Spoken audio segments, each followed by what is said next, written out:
In this episode of Coffee with Closers, I'm sitting down with Jennie Campbell, the president and CEO of Steward Steelwood Investments. During my conversation, Jennie shares her experience in building multiple companies and now how as she as an investor, what she looks for in corporations that she's investing into, and specifically what she looks for in founders. So stay tuned for our conversation with Jennie Campbell.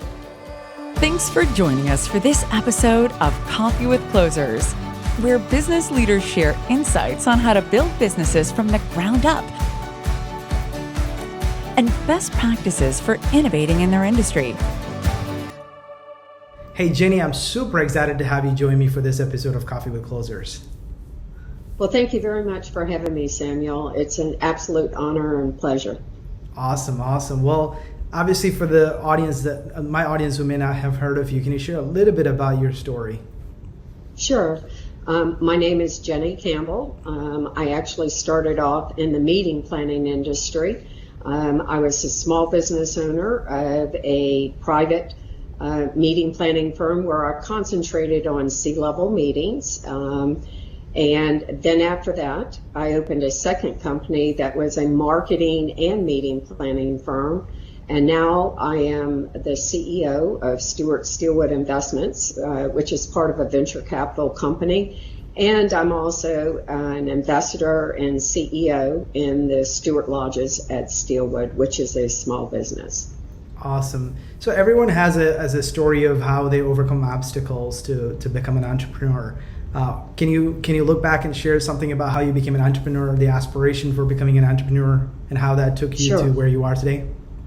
Sure. Well, I personally believe out of every adversity comes a wonderful door of opportunity. We just have to be able to push through the adversity and keep our mind open to be able to see that wonderful door of opportunity, because it pushes us to discover a self of ours that we've never had before. And that's when I realized I was an entrepreneur.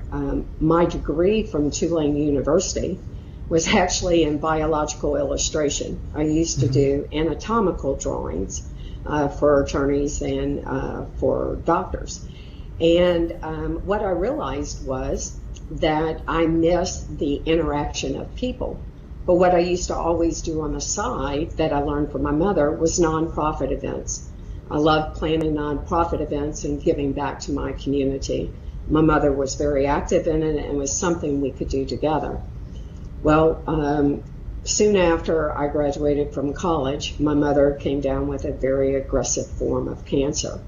And my mother and I were super close. She was always my mentor and my model. She showed me that being a female, I could still have education, I could be smart, yet still raise a family and still be good to my community. And so when my mother became ill, one of the things that she taught me was how you handle adversity, was understanding adversity. So I became very involved in the American Cancer Society, and I wanted to learn everything I could about cancer and the education of cancer. And so, again, long story short, I ended up doing a fundraiser in honor of my mother. I used to play tennis, so I ended up doing a tennis black tie event. This was back in the early 90s and ended up raising about $36,000 clear for the American Cancer Society. And what really intrigued me was that my mother went through a program at NIH, experimental programs, and I realized how important it was to raise money for experimental causes. So what drove me was my passion to do something in honor of my mother. Well, the reason why this is so important was that I realized the importance of business is about relationships and it's about integrity. And so what happened was I had this passion of going around to the business community and just asking them, would they support this cause? I ended up having this attorney, his name was Harvey Cook, that was very taken by my cause, became my major sponsor of the tournament. Soon after that, he came to me and said, Jennie, I'm involved in the Republican National Convention, and I would like you to produce the events that I'm in charge of. And my response back to him was, well, I would love to do it, but I do these for free. I don't charge for it. And his response back to me was, Jennie, there's a profession at this. You are good at this. You figure out what to charge me, come back to me, and I want to hire you. So I really started thinking about it and saying, this is a way I could combine my business acumen with my creative side. And so I researched, found an organization called Meeting Professionals International, learned a lot about the events industry, and so decided to put together a contract. He accepted it. I produced the events. At that time, I was teaching high school biology and art, and he came to me and said, I would like to hire you to do more events, but I need you to be able to work at this full time. So I went to my father and I said, I think I have more of a chance in a future of opening up my own company, producing events such as these, than I do for where I am now. And so my father asked me to write a business plan and put it together. I will tell you what was funny. I didn't take it seriously at first, and he rejected me twice. And the third time he told me I needed to get serious about this or he wasn't even going to look at it. Third time I did. He accepted my plan, and my father was the first funder in the company I had that was called JME, or Jennie McNeil Enterprises. That ended up being a meeting planning company in which I specialized in C-level events, doing very customized original events, and did very well with that company. So, I just sort of, through a cause that was so genuine to my heart, it made me discover a side that I had. I never thought of myself as a risk taker, but I found what gave me fuel and what gave me passion was having a vision, seeing it, and just saying, I'm going for it, which was so counterintuitive to what I was before. But what I found was I absolutely loved it. So ever since then, I've been an entrepreneur. Yeah, and I think they say, if you find what you're passionate about, and if you do what you're passionate about, you'll never work in one day in your life, right? So it seems like that's your story. Yeah, you're absolutely right. In fact, with different mentees that I work with now, I tell them, always look for your passion. You might not know it right away. It took me a while to discover mine. But once you find it, you never work a day in your life. And people that know me say, Jennie, you're always working on something. But see, I don't see it as that. I see it as goals. I see it as a vision, and I love to see the vision happen. So I don't view it as working. I view it as doing what I love to do. Which is what I think entrepreneurs usually have, right? That vision and the big dream of something bigger than what they are. Where are they right now? And that's what empowers them to just keep going at it even when things doesn't go the way they expected. So obviously, right. In your opening, you've kind of mentioned your entrepreneurial journey, and you talked about the different things you've done. You're an entrepreneur by trade. You're also an investor. You're also a writer. There's so many things that you're involved in, and obviously over these years you've done so much. What is one thing that you're super proud of? The one thing that I'm super proud of is that I believe in a couple of cases with young mentees that I've worked with, I've really made a difference in their lives. I helped them find who they were and help them show how even in the darkest times you can find direction, and it's all about yourself and self-discipline that pulls you out of it. And when I see they realize that, then I know they're going to be okay for the rest of their life. So the biggest thing to me is I want to make an impact on others, just like my mentor has done for me by giving my time, my knowledge, and my experience. And when I see somebody really take that and it's made a difference and an impact on them, it's the greatest gift that you could ever give me. Yeah, and I think a lot of times entrepreneurs underestimate how important it is to have mentors. that can invest in you, and they also don't reinvest into other people because they say, well, I'm super busy right now. I don't have time to actually have a mentee that I can mentor, right? And I think you have a lot of stories of such experiences, what your co-founder, who is part of your investment company, have been your mentor for over 30 years. Do you want to share a little bit about that story? Yeah, I actually, it was sort of funny. I met Mr. Steward. I was the opening speaker for the Boy Scouts conference in New Orleans, Louisiana. It was back when I had my meeting planning firm, and I spoke on the 11 steps of self-leadership. And basically what I talked about there was how I thought how important it was that you understood your core values and how your core values in your personal life transfer over to your business life. And you use those to build businesses, and that's how you build successful clients and successful businesses.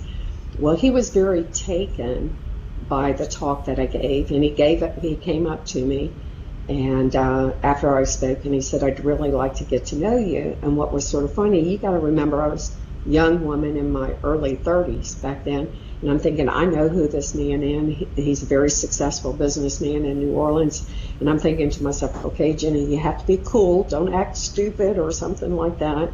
And sure enough, he called me a couple of weeks later at my office and said, I'd like to come over and meet with you and see your office. So I remember when my secretary called me, I told her, clear my day, make the appointment. The fact that he's coming over to see me just meant the world to me.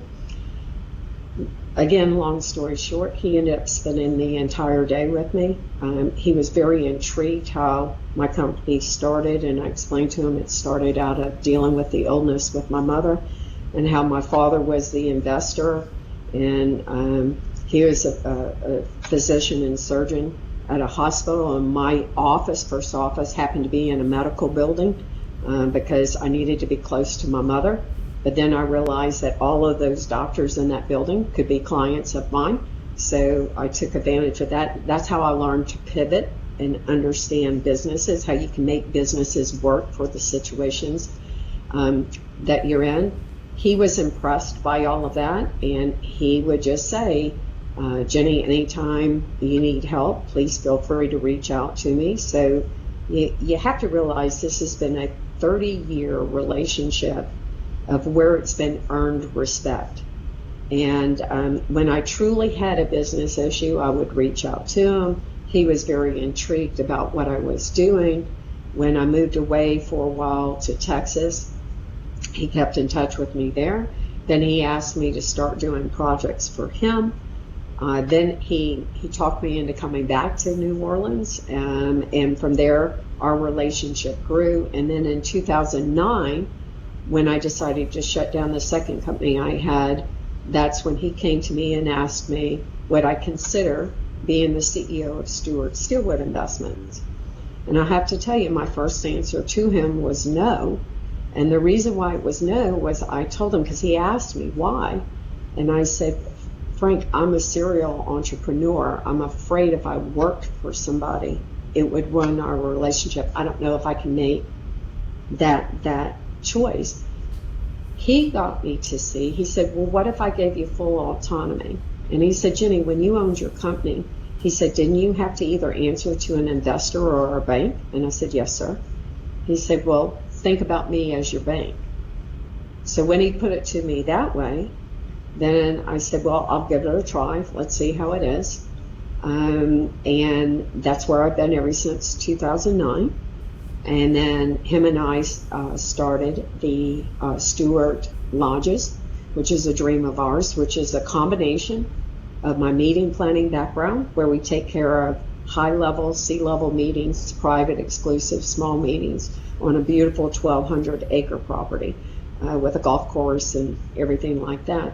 So this final small business that we have is sort of his dream and my dream coming together.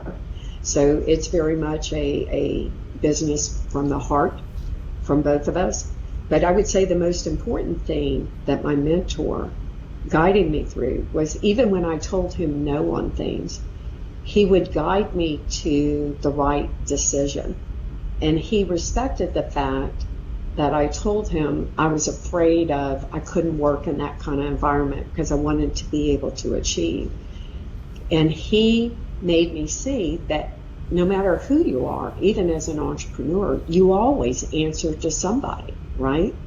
And so it's having that respected relationship. And he truly did give me the autonomy. Now, with autonomy comes responsibility. And there are times I made great decisions, and there are times I didn't make so good of decisions. But he handled it in such a way that he coached me behind the scenes and then told me I needed to go take care of and repair the decision I made instead of him circumventing me. And that was a huge lesson I learned from him. And that's what I try to do to my mentees, is constantly coach them, but always put them in the leadership role. Because if they're going to be a respected leader, that is built over years of people seeing you make decisions, both good and bad. How do you handle them? So I know that was a very long answer, but that's the best way I could describe it. We are still very close. In fact, we live next door to each other.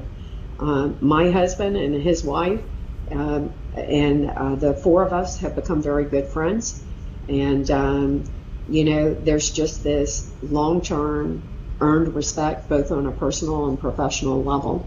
And that's what I hope to give back someday to some of the mentees that I work with. And I currently, right now, work with 2 females and 1 male mentee.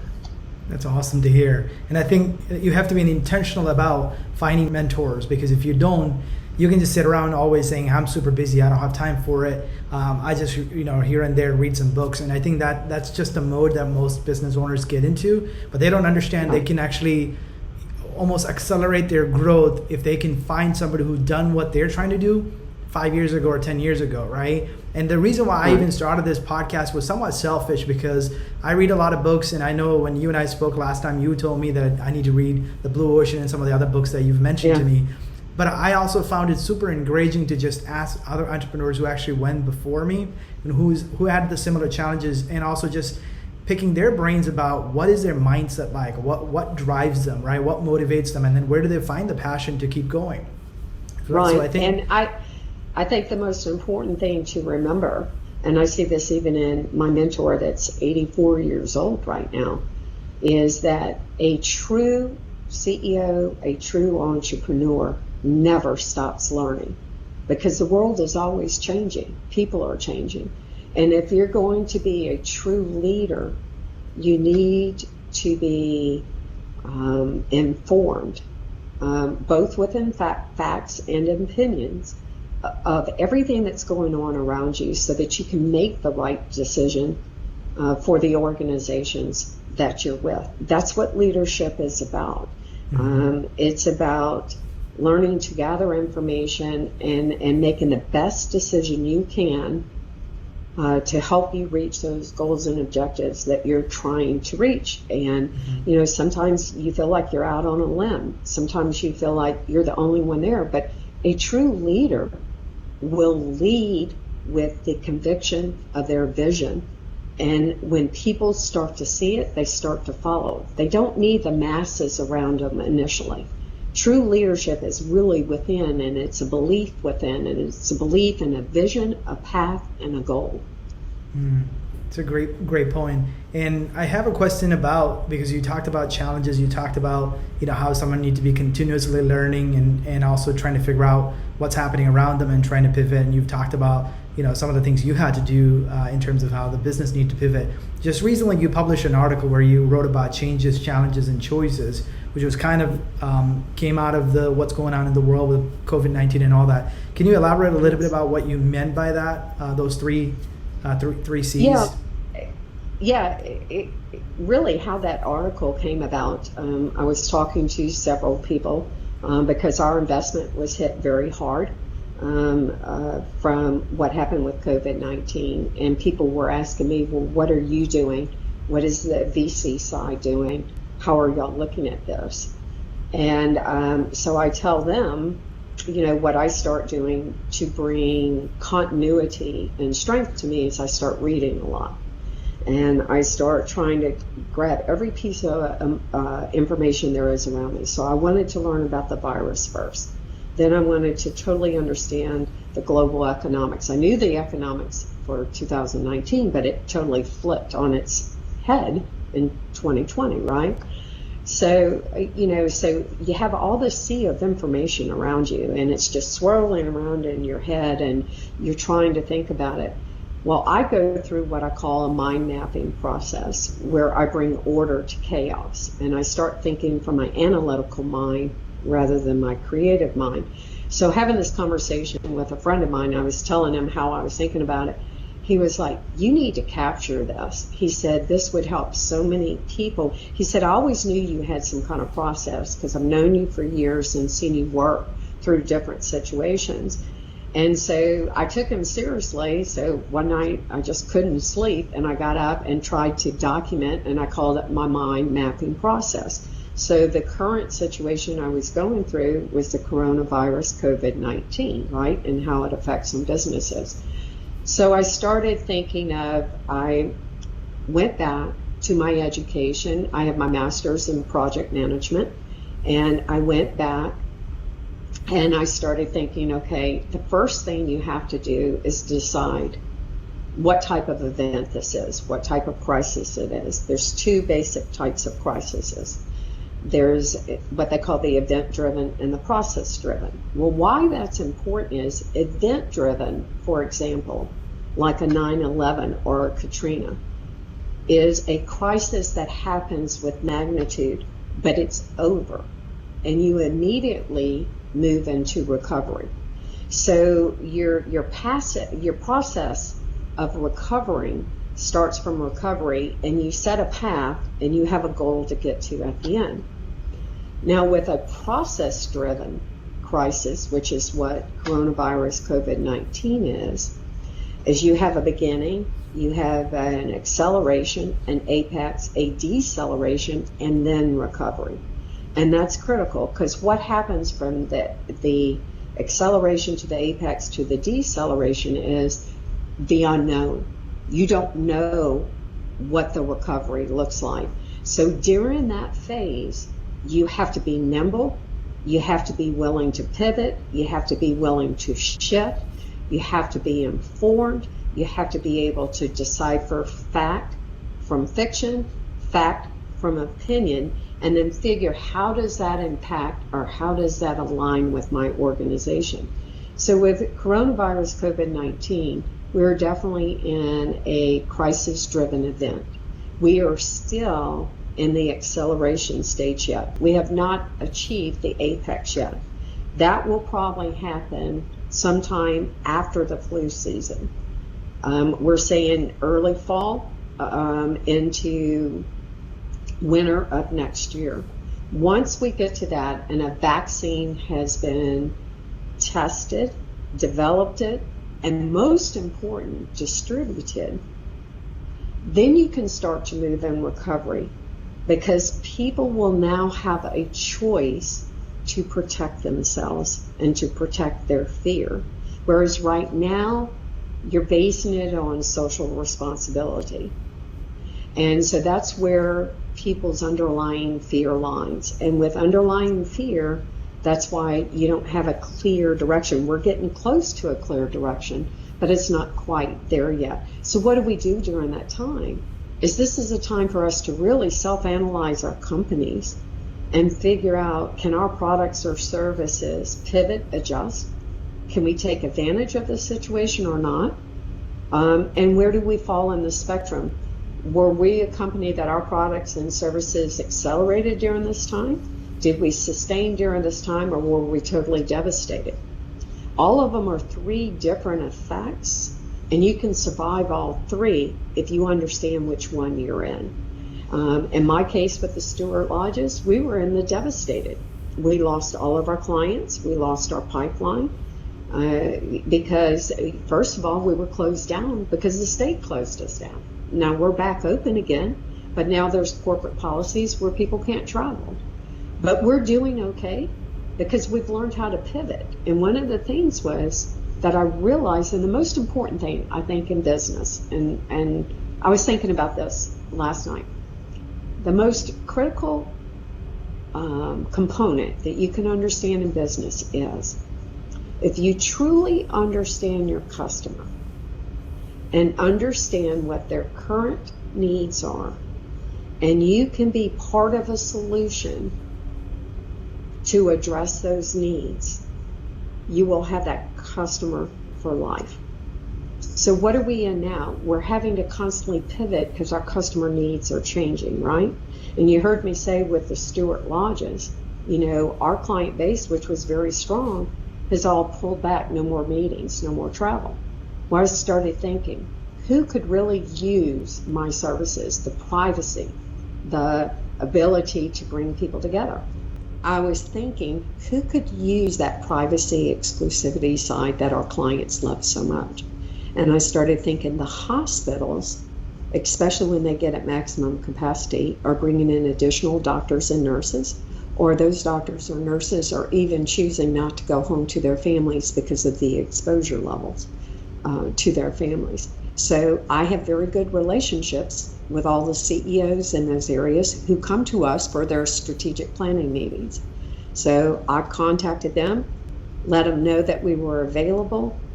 They love the idea of it. So if that need comes up, I've now positioned our company to be able to take advantage of that, which could help us recover some of the revenues.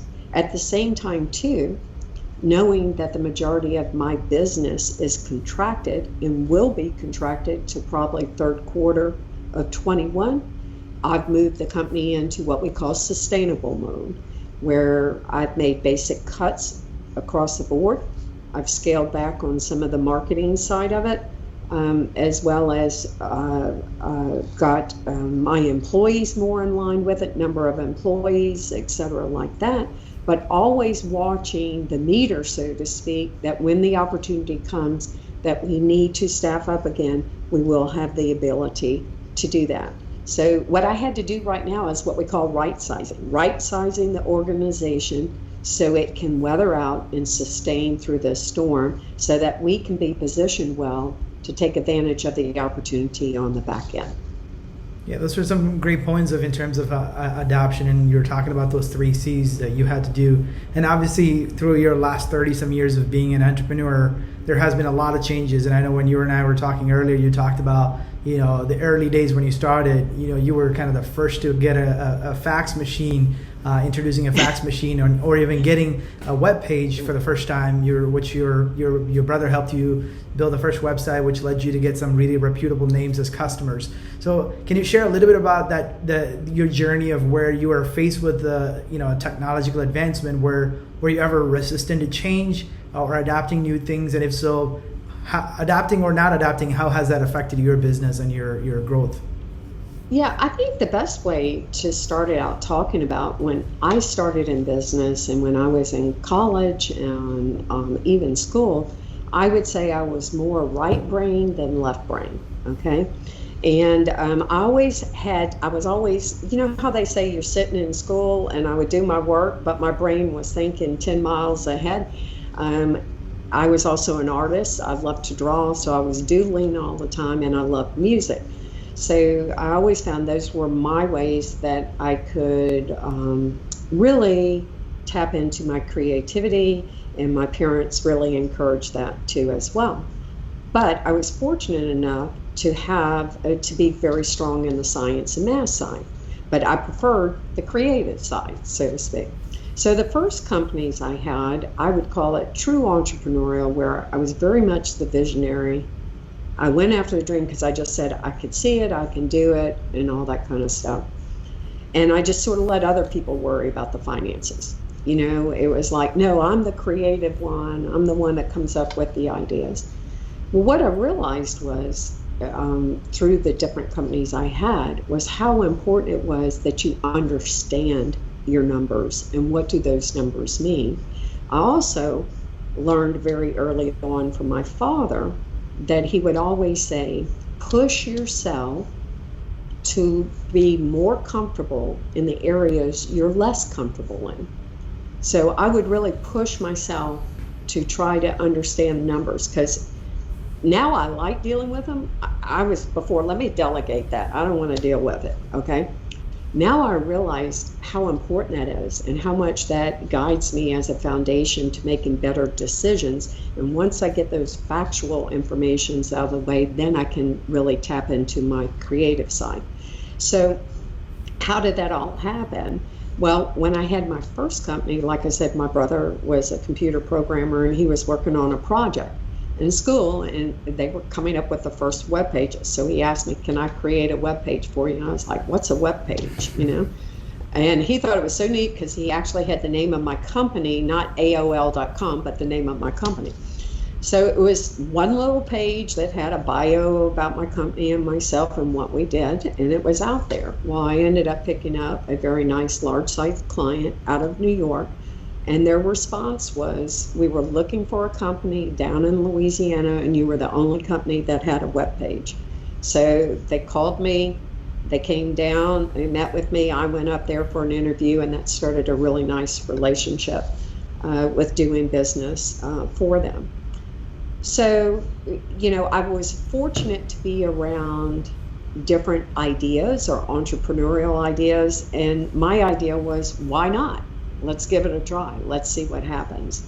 And so then I started realizing how important creativity is. Very important on the forefront and vision. But if you don't implement that vision correctly, that's where the failure comes in. And that's where I got very, very interested in project management and decided to go back to school. I went to George Washington University and got my master's in project management and my PMP certification. I also, prior to that, received my CMP and my CMM in the meetings industry, which are the designations in those industries. And to these days, I keep up all three of those designations because I think it's important to still be involved in those industries to a point that maybe I can share with others and give back to them. And they do somewhat indirectly, you know, affect what I do now, because we do invest in hotel properties, et cetera, like that. So that does help. So it's a combination of realizing that the education is the foundation, and knowledge is the foundation to keeping your company or your dream alive, and to keeping it stable. And just like a time that we're in now, I'm having to go back to my true left brain side and my analytical side and say, I'm having to make the really hard decisions right now to make sure I can sustain, so I will be here when that new opportunity opens up. Whereas if I would not address those financial situations right now, I'd end up driving the company to where you'd have to close them. And so that was something I've learned over the years. It took me time to get there, but now I see it as a very, very critical component of business. And the best recommendation that I can give to any CEO or any business owner is develop both sides of your brain.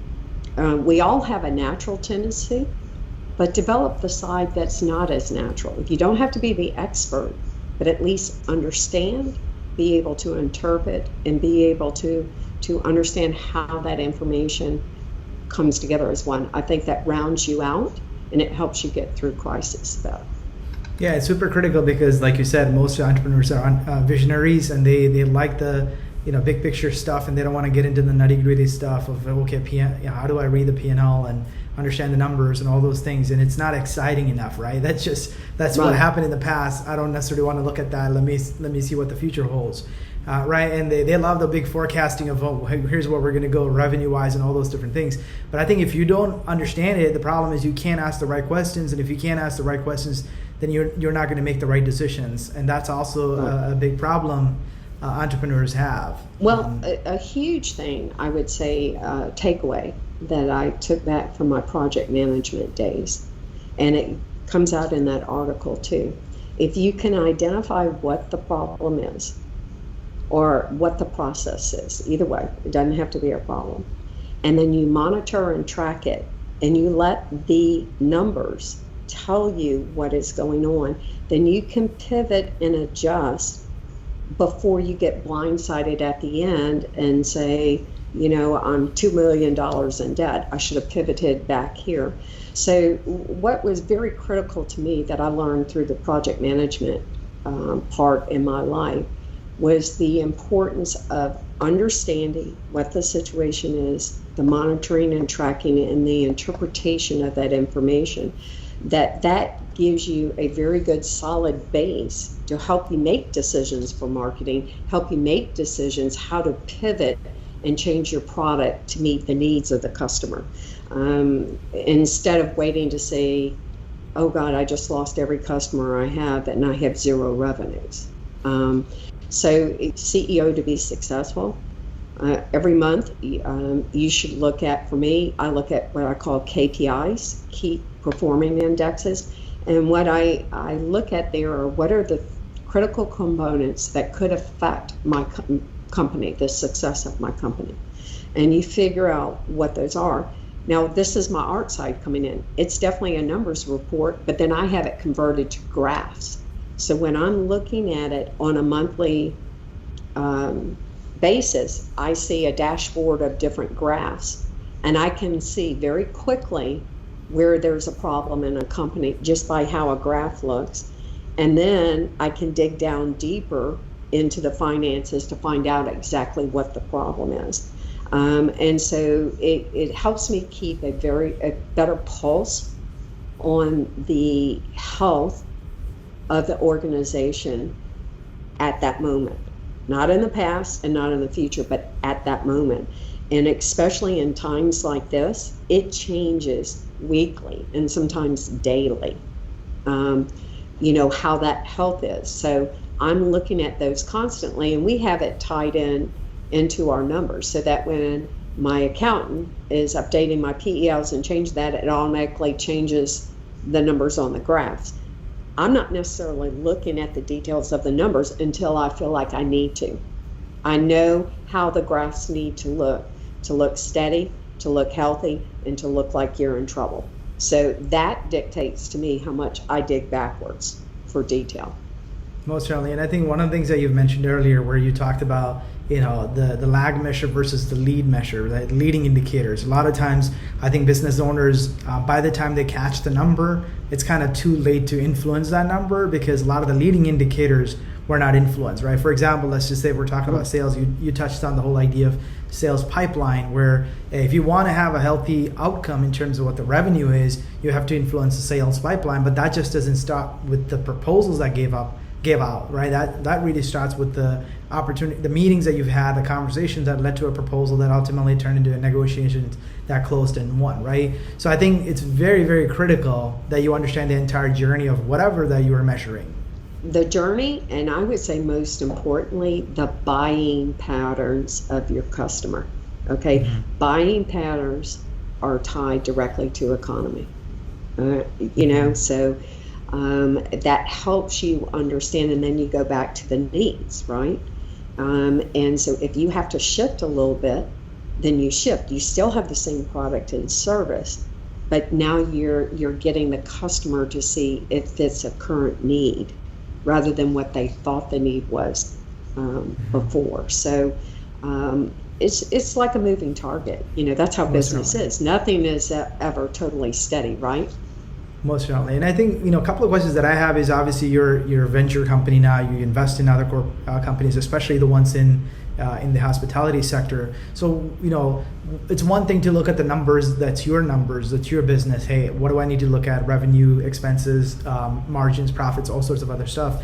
But when you're actually looking to invest in a company, what really are you looking at in terms of figuring out, is this a company that I want to invest in? Is it the idea? Is it the revenue that they have, the opportunity that they have in terms of where the market is, or is it the person that you're investing in? What are some of the criteria that you look at before you actually invest in a company? Well, there's several things that I look at, and you touched on three of them. First of all, definitely, is there a vision, and is there a person associated with that vision? Is there a passion behind it?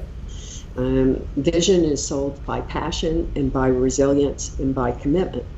But then I also have to know that you're responsible with financials. And that's where I find especially a lot of small businesses come in not quite prepared. They're not really at that stage to talk with us yet, because you need to have very solid financials, okay? And what do I mean by that? You have to show me that you spend with intent and purpose, and you take responsibility for the decisions that are made. Now, we all understand you have to invest capital to create growth, right? But I want to make sure that you're managing against that capital. You're not going to wait till it's all over and say, oops, it didn't work, okay? Is what measurements do you have in place that are going to tell you either am I on track or not on track? Because think about it, with all new ideas, they shift and change as you learn more information, right?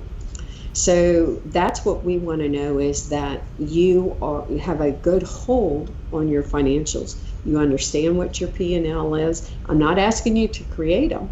I'm asking you to understand them and tell me what they think. And then from those, the very first question I ask people is, what are your KPIs? Your KPIs come out of your financial statements. And if an entrepreneur can tell me that right away, then I know that he understands and he's watching, or she's watching, how her company is a player in the market that they're in. If I can see, and then they're like, well, I've never really thought about that, then that's a huge risk to me. So you have to balance the understanding with financials as well as the risk taking of an entrepreneur. Okay, so the other thing that I would say too that I see is, remember, when you do get an opportunity to talk to an investor or a VC company, you take it very seriously. You take it as it's a first interview. You get one shot to get in front of a investor or an entrepreneur, and if they see what they like or they see there's potential there, you'll get another meeting. I see a lot where people come in very ill prepared. They're not prepared. You should always know your financials, good and bad, and you don't have to necessarily be making money for it to be positive. You got to show me that you have a time frame in which you believe it will return. And how are you going to control those costs to make sure you do have that profit level? At the end, do you have good processes in place? Have you thought about how you would expand if you did have to expand? Have you researched the market where you are? Are you trying to be the market leader, or are you trying to be a player in there? What is your ultimate dream for your company? Are you building it to grow? Or are you building it to sell? What are you trying to do? So I call it the BHAG goal. Give me your BHAG goal and then work backwards for it, but always the financials being the core of what runs you. And let me tell you, in small businesses, you don't have to have a complicated financial statement. You have expenses, you have revenues and assets coming in. It doesn't have to be a complex statement, but it's still a full statement of activities, financial activities that you have. Yeah, it's almost not like going to the... not checkbook financing. That's most certainly, yeah. And it's almost like going to the doctors, right? Like you got to do that health check, and it should be able to tell you what's the health of your company. Are you bleeding, or are you healthy and energetic? And one thing, I guess a quick little plug in there, one of the programs that I think is great for entrepreneurs and relatively inexpensive and very easily to use is Quickbooks. It can produce the kind of reports that we're looking for. It helps you set up the right kind of chart of accounts, is what it's called. And as you start expanding your company, you can get more detailed. A lot of where a company loses money is cost of goods or cost of services in order to perform the product, and it starts squeezing their profitability, and they're not realizing that they're spending more money to get that client. I would just start early with that. You can start it simple and then make it more complex as your company grows, but always be passionate about it.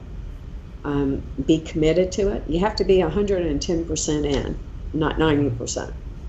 So I have a couple of questions about, right, when you talked about what you look in investing in a company, are there any rule of thumbs that you've seen in terms of the health of a company just by measuring revenue per head or any of those metrics that you can quickly realize, hey, is this company has their metric in a healthy manner, right? Like, hey, are they bleeding cash? Or do they have a very proportionate growth trajectory? Every time they add a new account, well, this is what the revenue would be, or anything like that you can use as a rule of thumb? Yeah, well, I'd break it up. If it's in a service industry, what I really look at is the proportions of cost of goods sold.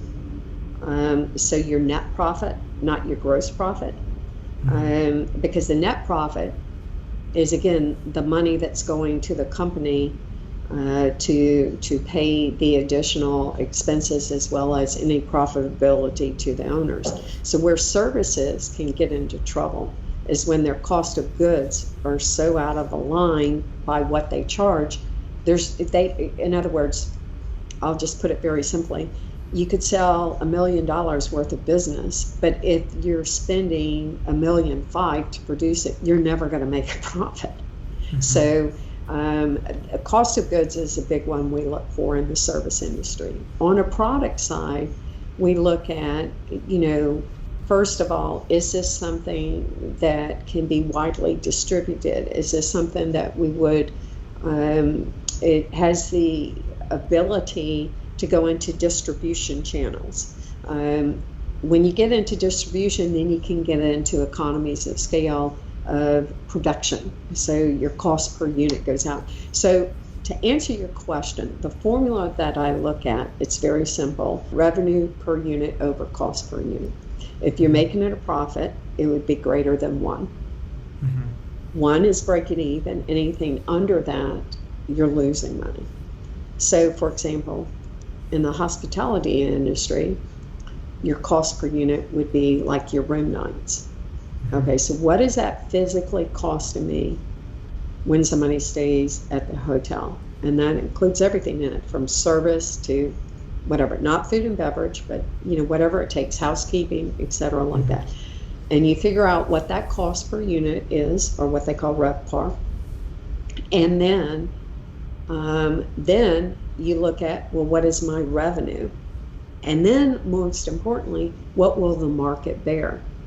Let's say what you need to charge for your revenue to be at break even or greater is more than the market could bear. Is that a potential for being a successful product? Probably not. That's the simplest way I can put it to you. Yeah, and I think one question that I had was about the service industry, because that's the one that's a little bit harder to measure some of those metrics, because the only asset that you have is human capital. It's hours, and right. You're trading hours for dollars, and it's a lot harder because, especially when you've been in the service business before, you were doing event management. So have you seen what is that quick way to realize, okay, is this a successful business? Are we spending more than half of our revenue on people, and the rest is going toward all the other expenses, whether it be vendors or rent and all sorts of other stuff like that? Is there any kind of rule of thumb that you've seen to work, especially when you're investing? That's where it's real important to track your cost of goods. And cost of goods mean cost of services with that, because you'll start to realize real soon that when you start taking people's salaries and you're dividing it up either by the number of rooms you have, et cetera, like that, then what the cost is. If you're in a very customer-centric type organization, your capital per personnel is going to be higher, which means your cost is higher, which means you should charge more for the event. Well, those customers, because they're very targeted customers, are used to paying more because what they want is service, right? We're an economic-based company. It's more of, let me see what kind of deal I can get, yet they're willing to take an attrition and customer loss because people will jump from company to company to get the better deal. So, services are a little bit harder to manage. You have to have a very tight control on it, and that you understand, what personnel touches the customer, and that all comes into that cost per unit. A lot of times companies, forget to put those in, and then they don't understand, well, why am I not making money at the end? So your net profit is very important in the service industry versus your gross profit. Because a lot of times, especially events industry, it costs a lot of money to produce these events. So it can look like you're making a lot of money, but you're really not when you get into what the actual profit margins are. Most certainly. That's the misleading thing about construction companies too, because the bills are very big, but the margins are super thin when you talk about it. I have another question. When you talk about, invest, we touched on the kind of people that you would invest into. It's not just the business or the margin and numbers. The biggest challenge that businesses have, especially smaller businesses, the entrepreneur, the founder, is typically in the early days is also the visionary, the leader, and also the manager, right? And there comes a point, maybe you are at a place when you can start hiring managers. The friction between, being a manager versus a leader. Talk to me a little bit about how you define the leadership versus the manager role, and then also which role do you typically kind of fall into automatically in your businesses? Sure. Well, I think in the leadership role, your primary job is you're working on the company. You are the visionary.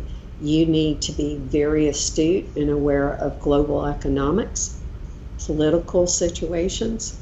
You need to be aware of social situations. We're having that right now, okay? You have to see the bigger picture. And even though maybe your company's not that big, if you understand what's going on, and then how does it affect globally, how does it affect nationally, how does it affect regionally, then state, and now to my industry, you can position yourself better to understand how it eventually trickles down to affect you. So in order to work on the company, you have to get out of the minutia, okay? I'm not saying you can't be detailed oriented, but you can't do both at the same time. It's literally impossible. A manager, a good manager, is going to be in the minutia, is going to think about processes, going to think about people, going to think about product, going to think about service. And you have to have that very detailed oriented person that understands that for you to complete that sales cycle of what you're promising that you're going to deliver. So as I used to tell my companies, if you see me working in the company, then I'm not doing my job. My job is to try to protect the company from different factors from the outside that could affect the overall performance at the end. Yet I have to have a trust of my leadership team that is in alignment with the cultures, the values, and the visions that I've set forward.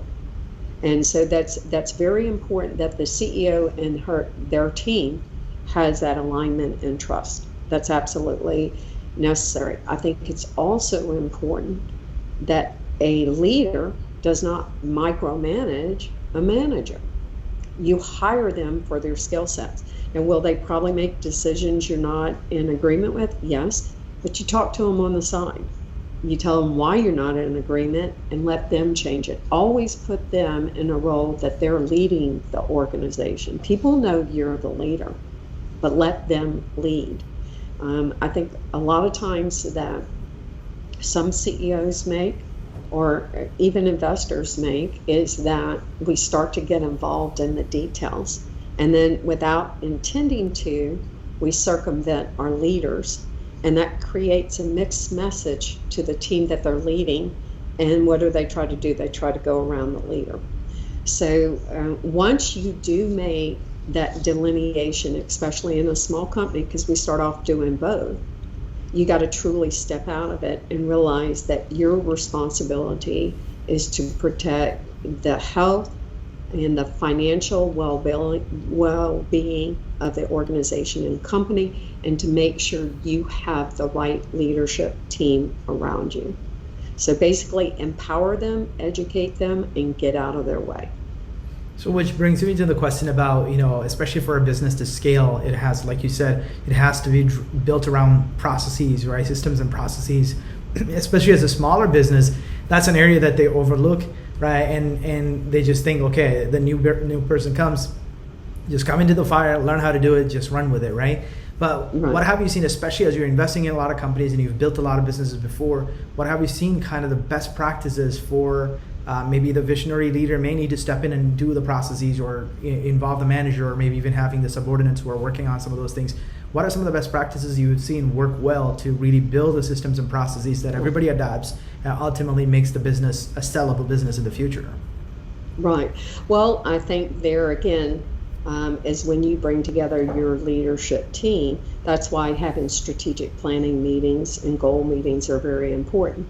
And make sure all those leaders contribute. You're not lecturing to them, you let them contribute. You do some, what they call brainstorming activities, and have everybody come together as one of what we agree on. But as I tell everybody in my meetings that I have, we have our retreat every year, this is the time for discussions. But once we agree that this is the vision, the leadership, and the culture, when we walk out of this door, everybody's in agreement. So I think good leaders, we want to surround ourselves with people that are smarter than us, that are very experts in their fields, but at the same time, too, can stay in alignment with the vision that we have. So I think it's a constant, I call it like a dance, it's a constant, it's a mutual respect back and forth. One of my favorite books, it's an old time book, but I think it's the best book on leadership. It's by John Maxwell, and it's called 360 Leadership. And he talks about leading up, leading down, and leading across. And in everybody's role, you do all three of those, okay? And you need to understand in the meeting that you're in, where am I? Am I the one that's being led to? Or am I leading up to somebody? Or am I leading cross, peer to peer? And there's different skill sets that you use for that. And when you implement that, for example, in our company, we do a workshop with it, and I call everybody a 360 leader, okay? Because you are the leader of the responsibility that you have, but there's at a time where you lead up, and then you lead across to the other people that are around you, which is part of the organization. And then there is a time where you lead down, and that is where the visionary is given the actual path of where the company is going. So, I think it's mutual respect, and it's open communication, which creates trust. Trust is the foundation of every successful team and every successful company. But in terms of, you have, like, you're running a venture company, you also have a hospitality business you're running, and you have family and all those responsibilities. In the midst of all of that, how are there any productivity hacks that you have in terms of staying on track and doing your leadership role? Are there anything that you do to keep you productive? Yeah, I think, first of all, it's a concept I developed very early on. It sounds funny when I say it, because especially now with all the technology and the tools around us, but when I'm with my family, I'm 110% with my family. When I'm at work, I'm 110% at work. And what I do is I set expectations so that people understand. So my children grew up knowing that I worked and that I had a very demanding job. But what I would do is I would set up a calendar in our kitchen, and I would show them when I was taking off work, and that was their time, and I'd let them plan it, and I would not take calls during that time. I was 110% with them. What that taught them was, because now my children are grown and I have grandkids, what that taught them was, they told me they would look forward to the next time I was supposed to be with them, and understood that mom had to work if they were going to have the opportunities for education and other things. So I was a huge proponent on quality of time than quantity of time. And I believe that both in business and I believe it in my personal life. When you're 110% involved and committed to what you're working on, people feel like you truly care about them and what they think. If you're halfway there, you really haven't made an impact, And so I tend to be a planner, which means I like to plan out my days. I like calendars. I like all that stuff. I like schedule. I like self-discipline. But to me, that's what works. When I don't have discipline, then there's chaos around me. So, and then I look at discipline too, as doing what you should do and need to do before what you want to do when no one's watching. We all have this misunderstanding like, productivity is all about multitasking, but what you've just said is just focused work. Don't just get distraction get in the way. And if you're going to do work, not letting anything else get in the way of actually getting productive work done. And if you're spending time with your family, give them focus, because the last thing you want is you're playing with your phone while you're trying to pretend that you're engaged with your family, or even at work. Sometimes you can see people are already on their phone, but they're in a meeting. Right. And it's just not a very productive meeting. And people have asked me, you can do that? I said, well, I set the expectations. I'll let people know I'm taking a personal day today. If you need to get in touch with somebody, I had my assistant's number there, and she knows if it's very critical, she can find me. But you communicate with people openly and let them know that they can still be taken care of. And most of the time, people can wait till the next day. They don't need to talk to you that minute. So it's good, accurate communication and just setting expectations. And I think when we're in this world of so much multitasking, it's very important that you do that, because you'll find that you're more productive, or at least I do. I get so much more accomplished because I'm very focused on what I'm doing at the time. Most certainly.